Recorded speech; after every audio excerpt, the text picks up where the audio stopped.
વડોદરા શહેર પોલીસ વિભાગમાં ફરજ બજાવતા એસીપી તેઓના માતાના અંતિમ સંસ્કાર કરી પરત ફરજ પર હાજર રહ્યા હતા।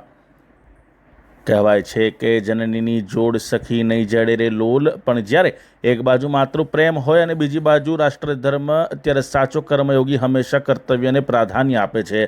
આવી જ એક હૃદયસ્પર્શી ઘટના વડોદરામાં જોવા મળી છે। વડોદરા શહેર પોલીસ વિભાગમાં ફરજ બજાવતા પશ્ચિમ ટ્રાફિક વિભાગના એસીપી ડીએમ વ્યાસના માથે દુઃખનો પહાડ તૂટી પડ્યો, જ્યારે માતૃવંદનાના દિવસે જ તેમણે પોતાની માતા ગુમાવ્યા હતા। પરંતુ વડાપ્રધાન નરેન્દ્ર મોદીના પ્રવાસને ધ્યાનમાં રાખીને આ અધિકારીએ અંગત પીડાને બાજુ પર મૂકી ખાખીનો ધર્મ નિભાવ્યો હતો।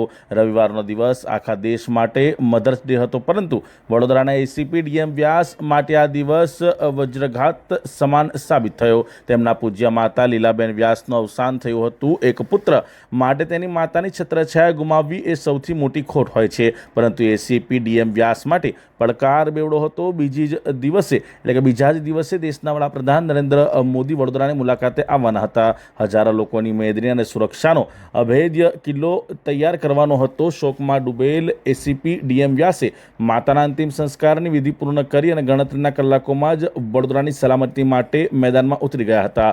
પોતાના આંસુઓને રોકીને તેઓ પશ્ચિમ ટ્રાફિક વિભાગના બંદોબસ્તમાં વ્યસ્ત થઈ ગયા હતા। ગતરોજ વડાપ્રધાનના આગમન સમયે તેમણે ખડે પગે રહીને ચુસ્ત બંદોબસ્ત જાળવ્યો અને ટ્રાફિકનું સુચારું સંચાલન કર્યું હતું। ડીએમ વ્યાસના સમર્પણને જોઈને સાથી પોલીસકર્મીઓ અને શહેરના નાગરિકો પણ સ્તબ્ધ રહી ગયા હતા। ખરેખર એસીપી ડીએમ વ્યાસે સાબિત કરી દીધું છે કે ખાખી વર્દીની પાછળ એક સંવેદનશીલ હૃદય હોવાની સાથે સાથે લોખંડી મનોબળ પણ હોય છે। માતૃશોક વચ્ચે પણ તેમણે જે કર્તવ્ય નિષ્ઠા બતાવી છે તે ગુજરાત પોલીસના ગૌરવમાં વધારો કરે છે।